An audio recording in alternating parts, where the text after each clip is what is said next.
Hi, magandang hapon sa inyong lahat. So, suki na ako dito sa Vival. So, for today, I'll try my very best to share some practical tips or insights as to how to be safe. So, I hope I'm doing okay now.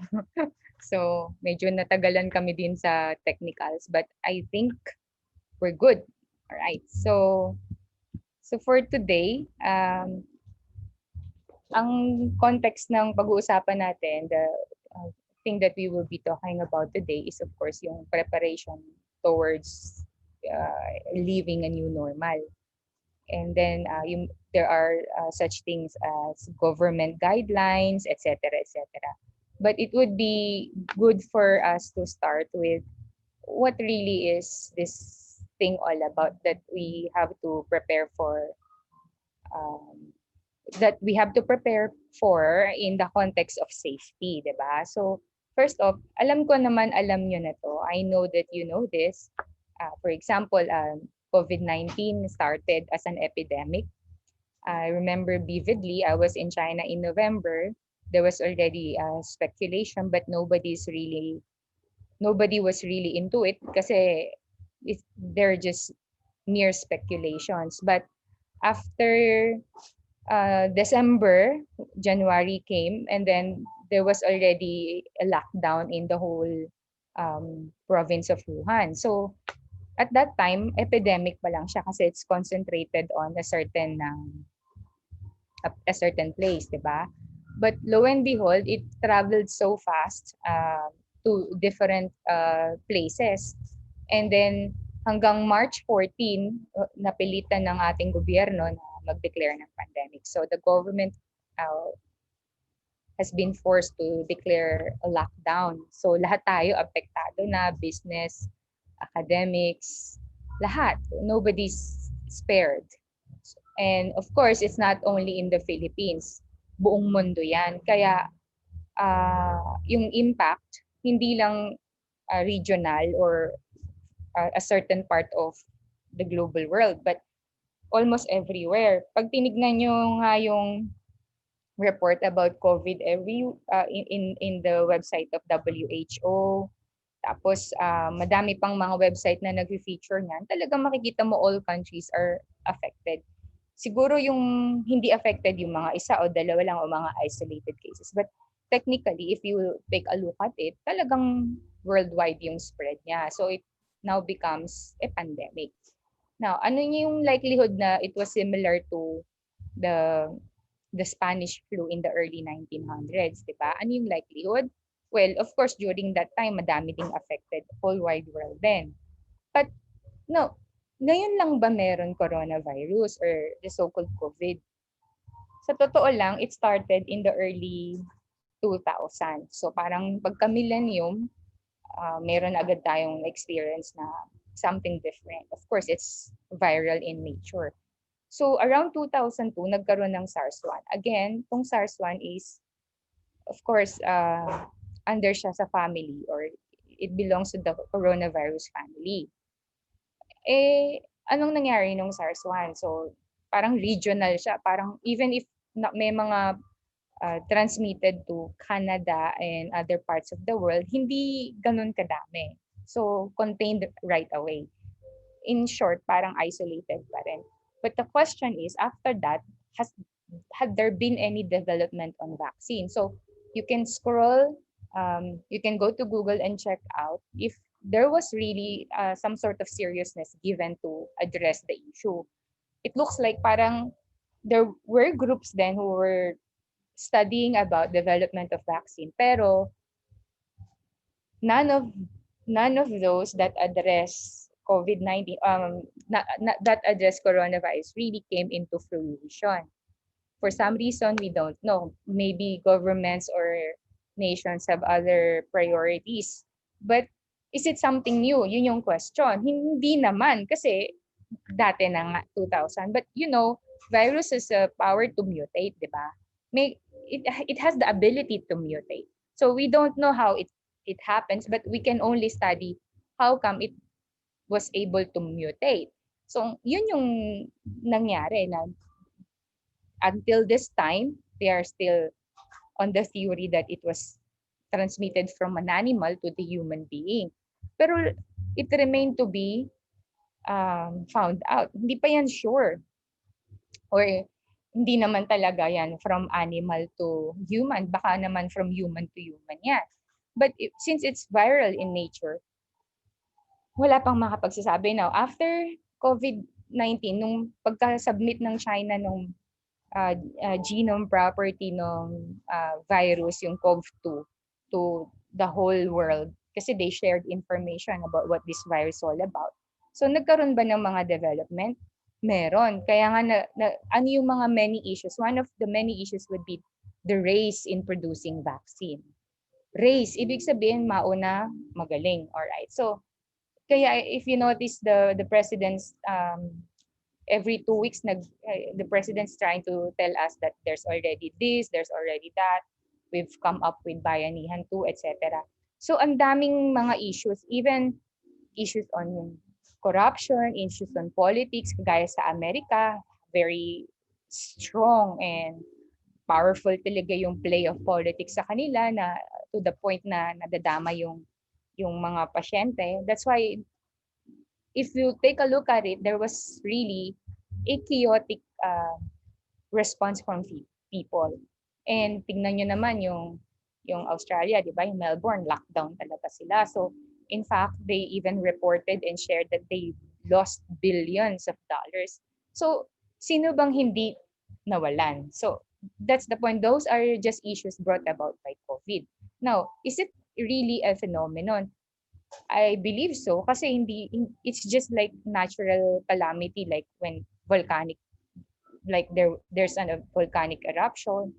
As of the moment, medyo kinakabahan din yung mga residents are along 3 active volcanoes, di ba, na baka magkaroon ng eruption, etc. So, how is it similar? How does this particular virus similar with that? Parehas yan beyond our control eh. Alright? Kasi it can spread by, until now, hindi nga natin alam who's yung pinaka zero patient na nag-spread nun, right? So, we won't be able, pero what we can only do is, also one of the many issues is to come out with a vaccine and at the same time cure. There are a lot of news coming out that there are already vaccines coming this September. So even the president himself was excited to report that in his last in his last address to us. This one from Russia. Ang Russia naman is well known for development of different vaccines since time immemorial. So trust-wise, if we are talking about who to believe to or who to trust to when it comes to vaccine development, parang may track record naman yung Russia. And so many other issues that can be dismissed at the end of the day as phenomenal. Yung pagkakaroon ng COVID-19. So ang tanong, are we safe? How do we know we are safe? Diba? So my role today is to give you an overview kung talagang the whole world, if the whole world is really into safety. Okay, allow me to share this quote first before we proceed, no? Si Chaim Potok, sabi niya, everything has passed. Okay, everything, a person, object, etc. If you don't know the past, you can't understand the present. So, I like us to dwell in this perspective. So, we have to know the past. So, itong nangyayari sa atin ngayon, this is going to be past in the near, maybe tomorrow. So, while waiting for the vaccine, we are already making our past. In short, itong quote na to, I included it in my short talk we do, in my short sharing, because I believe that we all have to know what we're going through. Hindi to responsibility lang ng isang tao, isang guro, or isang bata or isang matanda, but it is everyone's responsibility for us to really know what's happening. So hindi yung no na galing sa isang tao, hindi yung no na tinuro ng isang guro. This is something that we as people have to know so we can understand tomorrow or the present for other people. And so that we can prepare or plan properly. Kasi pag walang understanding ng past, what happens in the present is bahala na. And when we have that kind of attitude in the present, like come what may, what will you plan for? Nothing, right? So that's why I included it with the perspective na hindi lang to nakasalalay sa kamay ng gobyerno, ay mabuti kung competent ang ating health system or health secretary or systems, the world system when it comes to health, diba? So we cannot, so this must be everyone else's responsibility. Suppose another quote that I would like us to start with is, safety applies with equal force to the individual, to the family, to the employer, to the state, the nation, to international affairs. Safety in its widest sense concerns the happiness, contentment, and freedom of mankind. Galing yan sa Mr. Jeffers, okay? President siya ng Union Pacific. That was in 1946. So, parang malapit siya doon sa World War II at saka yung parang kakatapos pa lang or baka fresh pa yung memory nila sa mga pandemic or epidemic. But if you really want to know more about this quote, maybe you can just Google, and then Googleable naman po lahat, hindi naman to galing sa akin. Everything comes from Google or Bing or kung saan yung search engine na comfortable kayo. So, but the point here is that,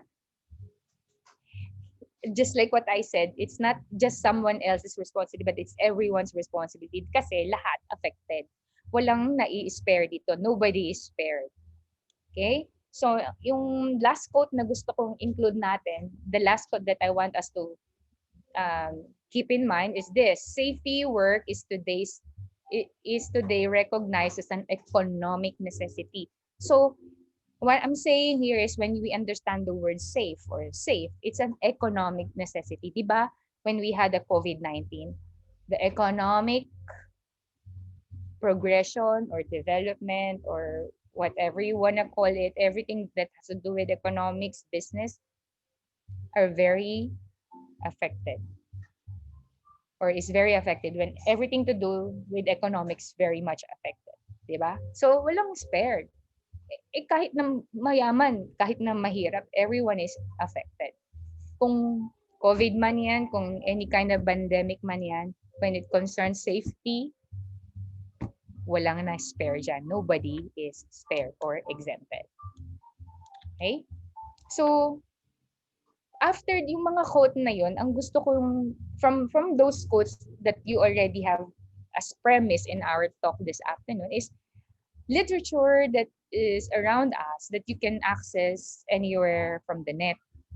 For what reason, mamaya, towards a conclusion, I will tell. Kasi, most of the people that I know, ewan ko kung may kilala kayo, they rely only on someone else's understanding of the situation, someone else's thoughts or insight of the situation.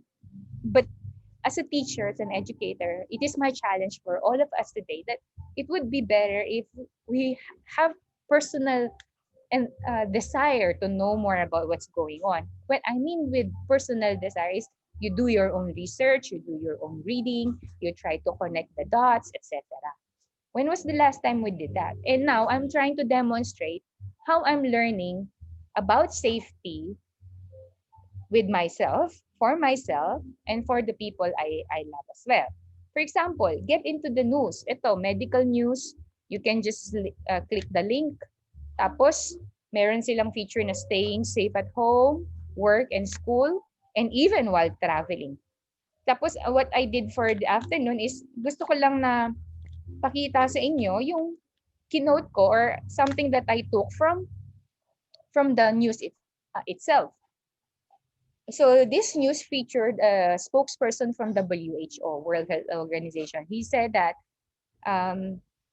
the spokesperson actually gave pieces of advice sa medical news today about safety. So, sabi niya, cough and sneeze into your elbow.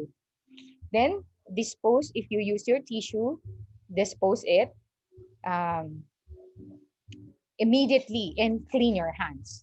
'Di ba usually ang turo sa atin, wash your hands. Ito, clean. So, what's the difference between wash and clean? So, this is how I demonstrate how I do my own study. So, anong difference ng wash sa clean?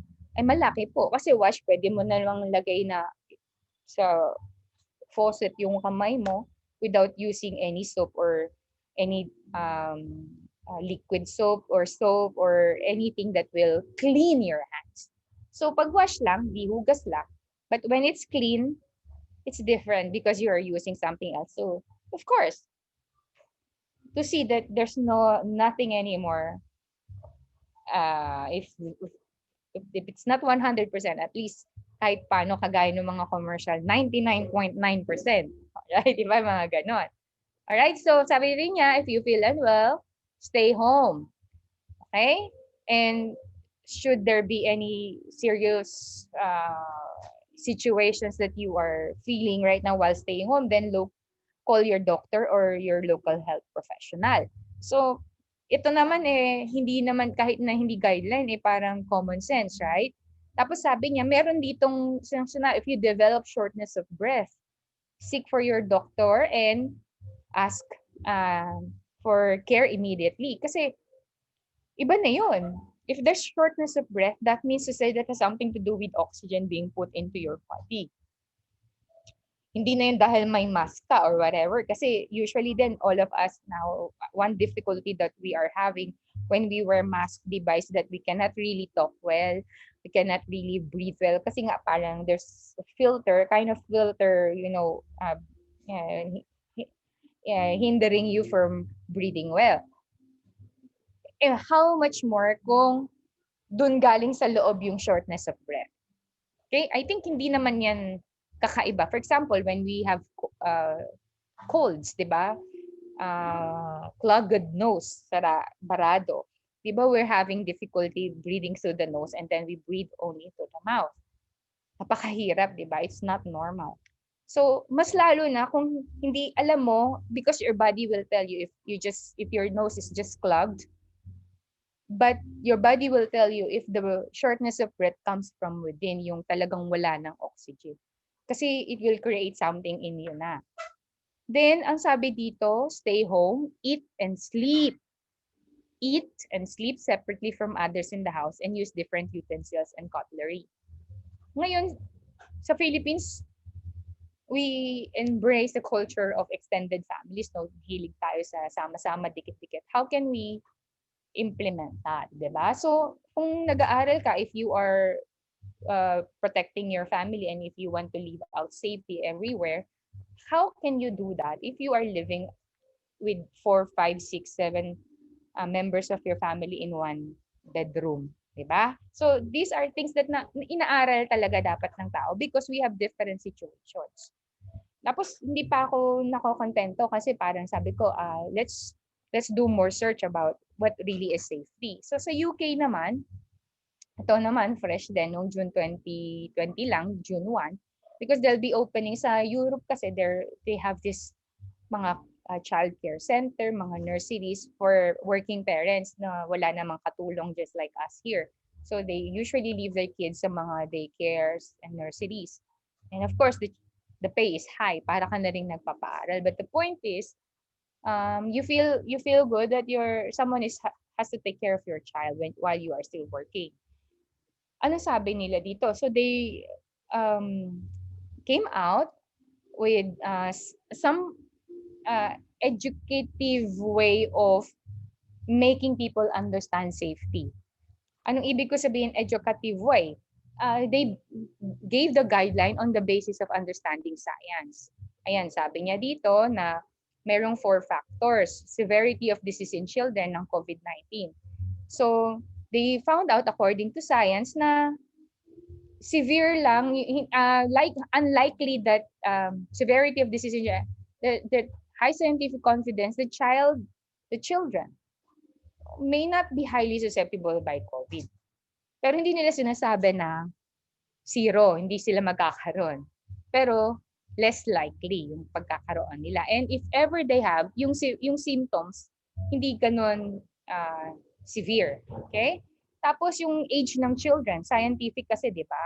So, kinonsider din nila. Ano yung age bracket na usually na potential mahawa? Tapos, how many children are going to school? So, yung number. For example, ganito kalaki yung space tapos punong-puno. Of course, they don't allow that. Kasi nagkakaroon, based on science, ng faster transmission pag mas dikit-dikit. And then, yung contact, to reduce the size of groups coming into contact. Okay, so kung walang malaking space, so hindi dapat papasukin lahat ng bata. So there's such thing as limit. In short, the guidelines that they release when it comes to safety is beyond the common understanding na maghugas ka lang ng kamay, etc. So they even consider yung how many people will be sharing a same space. They also consider yung age bracket. They also consider yung likelihood ng sino sa mga bata ng ganitong edad yung mahahawa, etc. Saka severe ba or mild or whatever. Yung guidelines na pinalabas ng UK, hindi lang siya nakafocus sa something literal. Ito, something cognitive, something that will really make you consider decision, something that will really help you decide on something. Kung parent ka ng mga bata na ipapasok mo sa nursery. So, nakita nyo do you see how safety can be considered? Hindi siya isang aspect lang. Okay, another one is yung Red Cross. Again, this is very fresh kasi meron siyang pinalabas na emergency warning sign. So, ito, walang word na safety, di ba? But this can cover safety in general. For example, bakit niya nilagyan emergency warning signs? Ibig sabihin, with or without doctors, you know already because this is your responsibility. Is someone having trouble breathing? It's emergency na yun. If someone is having trouble in breathing that he doesn't usually go through, hindi naman niya na-experience before. And then persistent pain or pressure in chest. Siguro yung mga hindi pa na-experience nung masikip yung dibdib, masaka, yung parang broken-heartedness, yung parang sasabog na yung dibdib mo. Baka hindi makarelate dito sa persistent pain or pressure in the chest. But I think kung nasaktan ka na, kung nagalit ka, similar yung persistent pain or pressure in the chest. Yung parang hindi mo masabi yung inis mo. Tapos nandito lang sa dibdib mo. Something that is like that. So, emergency yun. Kung wala ka namang pinoproblema, tapos bigla mo lang siyang naramdaman. So, these are, parang clues by which you can check, ay, parang kailangan ko na magpunta somewhere o magpa-doktor. Tapos new confusion. Ito yung sinabi ng Red Cross, parang new confusion. Ano ibig sabihin ng new confusion? Parang hindi ka makadecide, parang wala ka sa sarili mo. Or siguro, let me put it in a slang language, parang lutang or sabog, etc. So parang hindi ka makarelate, parang nakatingin ka pero hindi ka naman tumitingin, something like that. And then, inability to wake or stay awake. Parang parating tulog, nanghihina, restlessness, ganyan. And then ito, have you ever encountered this? Bluish lips or face. Emergency warning sign yan ng may coronavirus or COVID-19. Red Cross yung nagsabi niyan, hindi ako. So, pero sa DOH na rin, parang narinig nyo ba yan, yung mga emergency warning signs na yan sa DOH? Have you ever visited yung website ng DOH? So these are things that I'm trying to share with you na hindi naman yan, hindi yan pwedeng ituro ng ibang tao sa inyo, sa atin. So this has to be our own personal endeavor. Ang safety is everyone else's responsibility. Hindi kailangang ituro or what. When you have a child, you train your child to understand safety in its fullest context, di ba? kung paano niya ma-leave out yung word na safety. Tapos pumunta rin ako sa CDC kasi you may be hearing, maybe you have heard of this doctor pastor who stood up in Washington DC. Nag-viral yan. And then news validated it, that it was indeed something that those doctors did to shake the US government to include, I think, a certain medicine for, if I'm not mistaken, malaria or remdesivir. Yun yung yung yata yung pinagsisigawan ng ano. But you can Google it. Hindi ko naman sa akin din galing yan. You can just check it in YouTube or just type it in Google and then the video will show to you. Pero kumalat yan sa Facebook. So sabi niya, she was able to cure COVID patients using that particular medicine. And then she was ranting because the government's stopping her. And no, not stopping her, but the government doesn't like to use that medicine to for all COVID patients. Sabi niya, what's the point? Why don't you use it? It's healing people. So maganda naman yung ano niya, perspective niya. But after that, of course, kung gusto niyong subaybayan, you can just click on it. Pero meron na namang bagong understanding sa safety dito. I don't know if you've come across CDC's guidelines on safety. Sabi ng CDC, di ba we mentioned already the word clean a while ago. And then I said, what's the difference between clean and wash your hands? Clean your hands and wash your hands. So there's a difference. Ito, sinabi na naman ng CDC, yung word na clean. So what is that you have to clean? High-touch surfaces every day. What are these high-touch surfaces? Ito yung mga phone mo, yung remote control, yung counters, yung tabletops, yung doorknobs, bathroom fixtures, toilets, keyboards, tablets, and bedside tables. Hindi niyo yan nakita sa DOH, hindi rin yan sinabi ni Ms. Vergara, hindi rin nire-report ng IATF. From the beginning until the end, they have the same mantra. Diba? Wash your hands, wear your mask. Ngayon, dinagdagan lang nila, wear your face shield.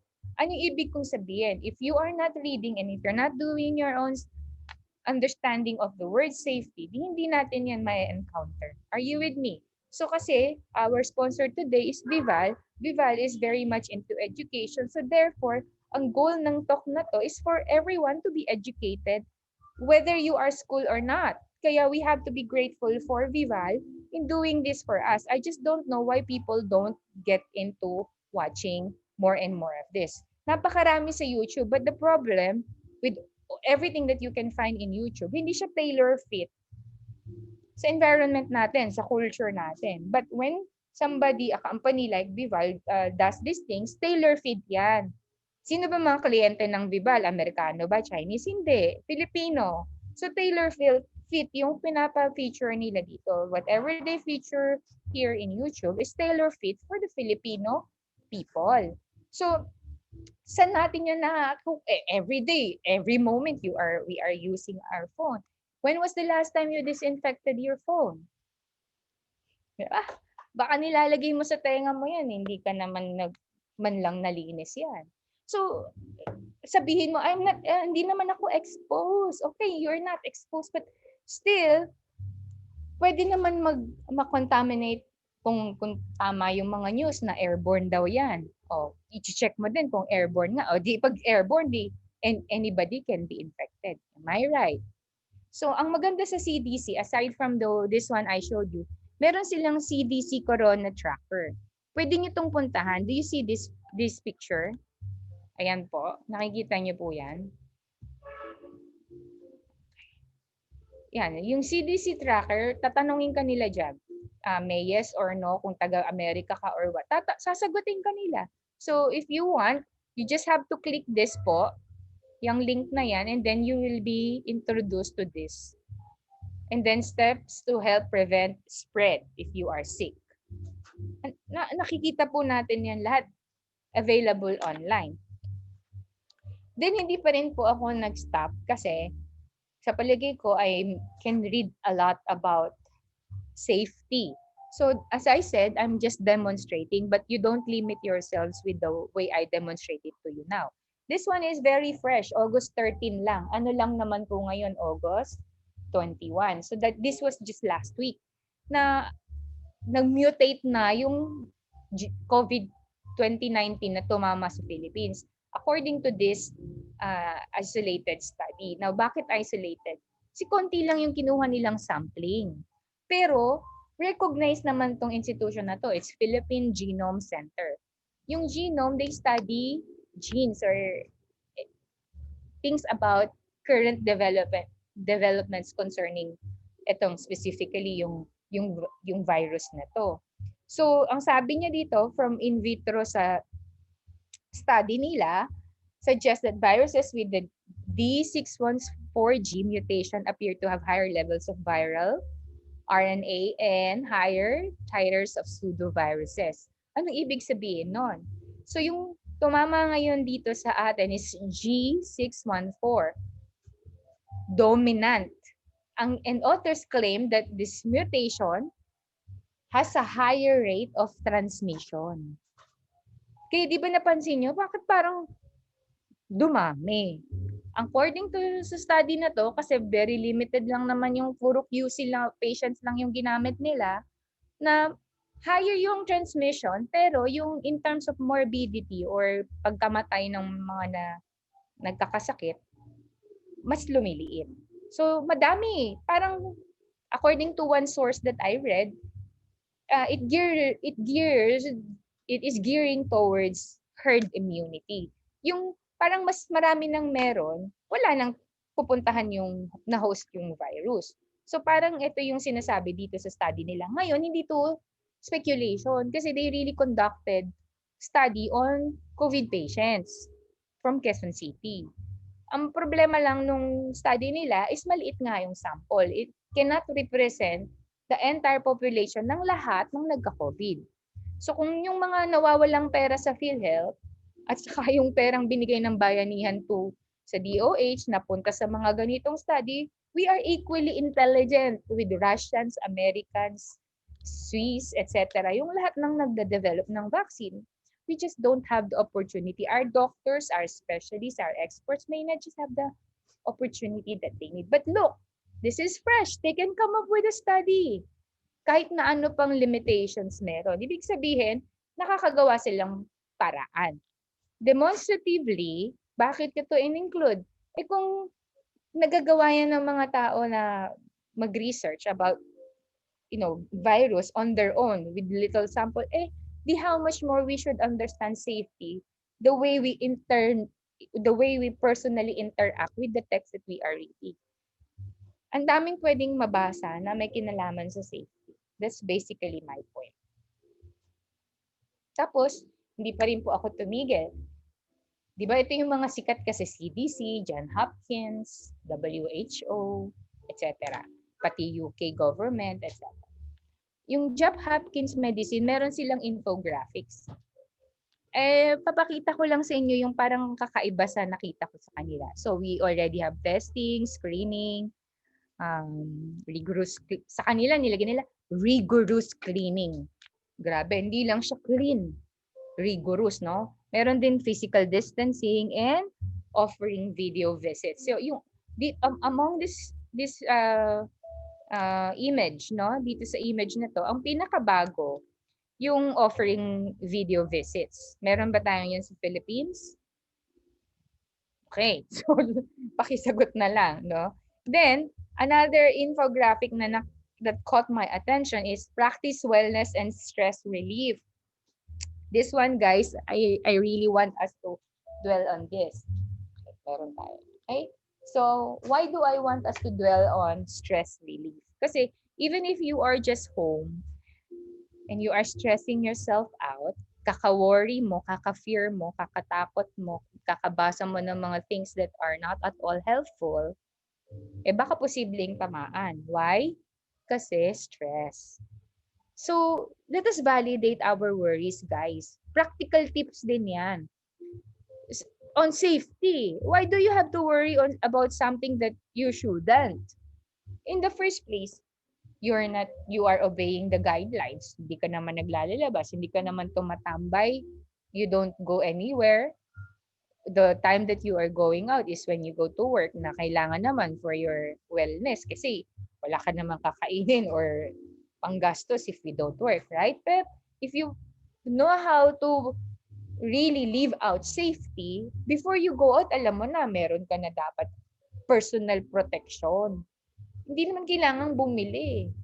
Okay, for example, mahilig ka ng uh, ayaw mo mag-tissue kasi mahal, makakatipid ka, edi magdala kang maraming panyo. O, maraming ways. Kaya lang, di ba ni-require nila mask? O, so, syempre susunod tayo. Pero what I'm saying is, kung gusto mo lang talaga ng protection, yung mask mo, lagyan mo ng panyo, which I always do. O, tapos ayusin mo lang. How will you do it? I don't know. Come up with some innovative way of doing it. Kung nakakapagbenta sila ng mga innovative products, why don't you? So, mababawasan yung stress mo brought about by fear na baka makahawa ka or whatever.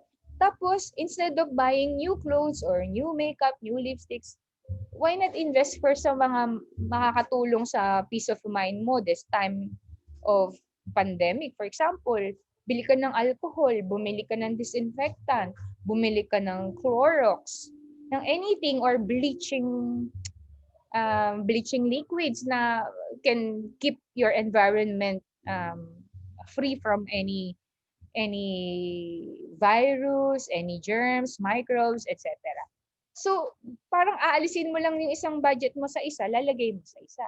Total, wala ka namang, for example, this time, hindi naman tayo makakaporma masyado. Like, even if we buy new clothes, new shoes, wala naman masyadong titingin sa atin kasi balot na balot yung mukha natin, right? So, may plus minus, but practical way of looking at it is that pwede naman kunin yung iba doon, ilagay mo sa iba. Right?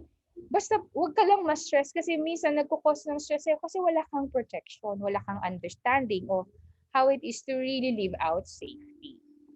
Tapos, be sure your family follows the same guidelines. Ito yung nakakalungkot kasi yung understanding ng padre de pamilya may not be the same as understanding of the mother. So, dapat may communication. So, whatever one does, ito na yung batas ng gobyerno, dapat sa loob ng bahay may batas din tayo. So, kung may ubo o sipon yung isang tao, wag mo nang akap-akap, wag mo nang kiss-kiss. Kung ikaw naman yung mag-aalaga dun sa bata or sa baby, wear protective something as well. Hindi mo rin naman I don't know how you do it, but of course your instinct will tell you how. But it's worth for you to really do your own reading, you do your own personal understanding, so that this thing now that we're doing it when it becomes part of the past, alam natin yung gagawin natin sa present and we can plan ahead for the future. So please take a look at these demonstrations I've been doing. Siyempre, to be fair with our government, sinali ko na rin DOH, diba? Kaya lang, ito lang yung pinaka-latest na nakita ko sa website nila, July 10, 2020. Just imagine that. Ano na ngayon? August. Pero ito lang yung nakita kong pinakabago. Baka you can see something fresher than this one is better. I-post nyo na lang din. Diba? So, sabi dito sa news report na to, sa press release nila noong July 10, tumaas kung average number ng mga kaso dahil sa pagtaas, etc. Tapos sabi niya, binabantayan naman, kailangan nating maging mas maingat, mag-exercise ng caution, lalo na para sa mga lugar kung saan may clustering of cases. Yan yung sinabi ni Vergere. Sabi niya, in terms of overall cases, one of the major reasons is increase in ongoing, parang dahil nga mas madali na ngayon makapaglabas ng resulta, parang nasisi pa yung mga yung efficiency ng testing ability or testing capacity ng administrasyon or ng DOH specifically. Kasi mas dumami na yung mga laboratories na nagte-test, etc.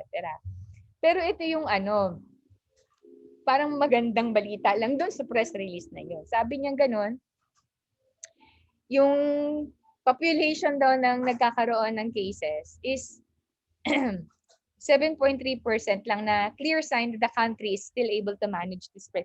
Ibig sabihin, sabi dito sa news na to, because of the measures that they are taking in terms of protecting the people, clear pa rin daw na sign na ayos pa rin naman yung pamamahala nila. Okay, yun yung sabi ng DOH. So, bahala na kayong mag-conclude kung ayos pa din yung pamahala nila or kung clear sign talaga na ano. But,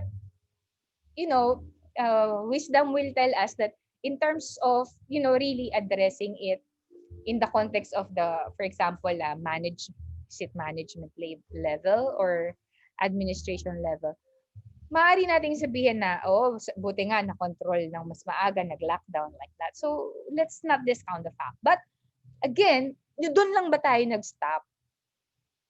That's a question. Is that how we just have to look at it? Is that the only lens that we are looking at?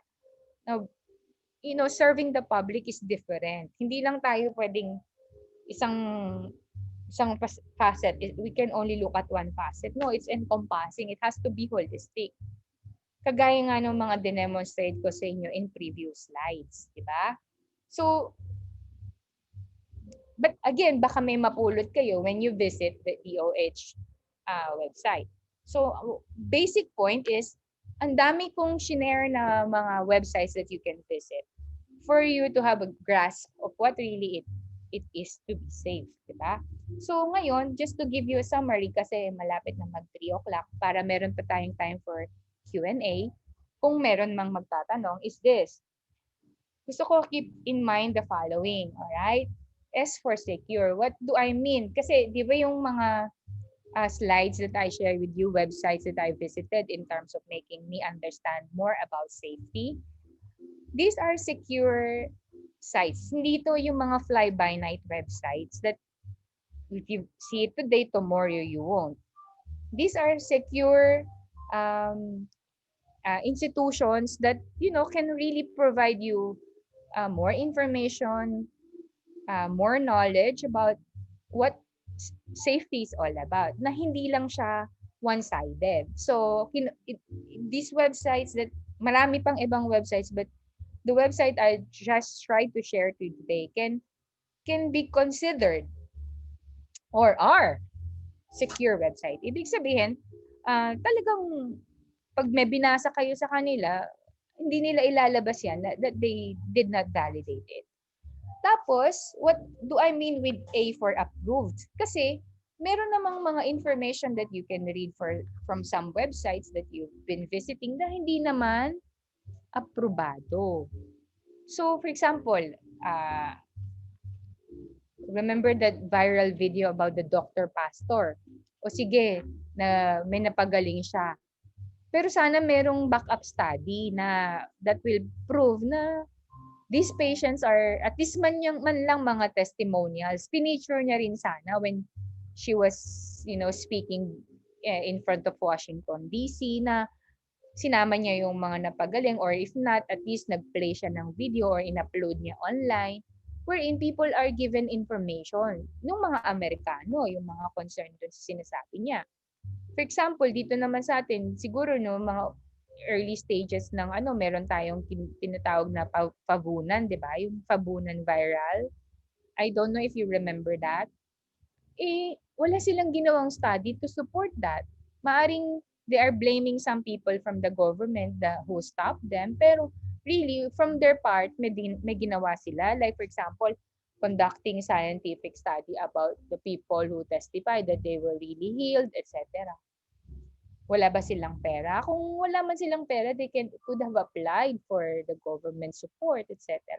Ang tanong lang, hindi ko rin naman alam na may ginawa sila. Pero based sa YouTube ng mga account, mga nakapag-submit na sila ng papers, but after that, wala na naman na-follow sa YouTube.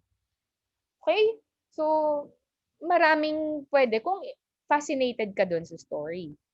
Example, meron din hydrochloroquine, yung prophylactic. Ibig sabihin, pag nag-positive yung isang pasyente sa COVID-19, pwede nang painumin ng hydrochloroquine. Bago din yan. Pero, kukunti yung information online. So, ang sabi, dun sa hydrochloroquine, hydrochloroquine. Kailangan may dosage siya. Hindi ka lang naisip mo lang, inom ako ng hydrochloroquine. Pak! No, not like that. So pupunta ka pa rin sa doctor, sasabihin ng doctor, ito yung pwede nating gamitin na possible cure, hydrochloroquine. Pero ito lang yung dosage mo kasi ito lang edad mo at saka may mga conditions ka, etc. Approved. And then, F, for full proof, hindi ka naloloko. Yung pag may sinabi sa Facebook, o bilhin nyo to, nakaganito to, etc. etc. Kailangan walang maloloko kung walang nagpapaloko. Are you with me?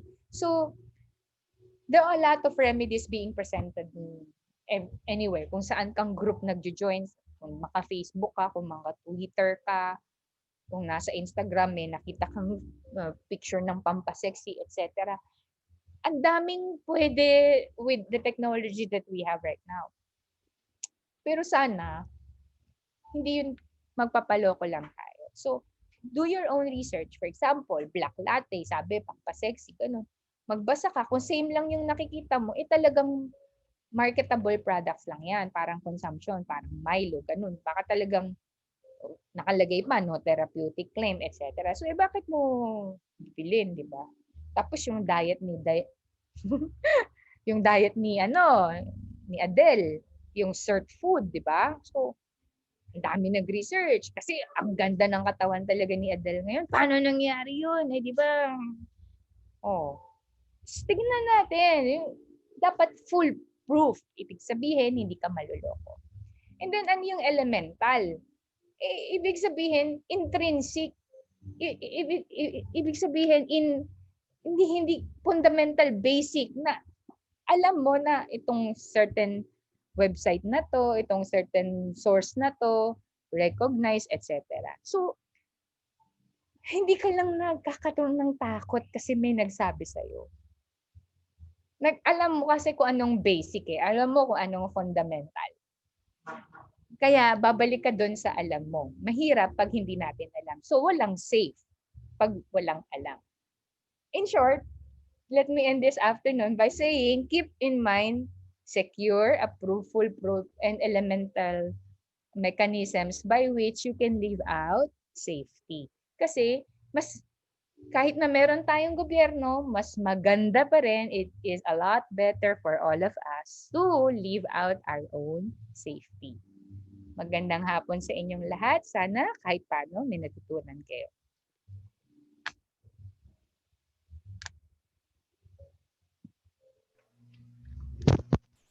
Thank you very much, ma'am. Any last reminders to our viewers for today?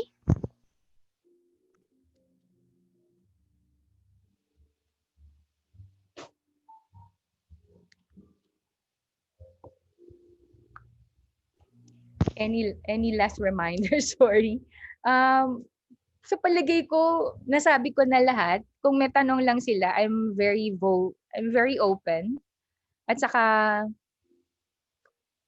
importante presence of mind. Presence of mind. Huwag magpanic, huwag mataranta, presence of mind.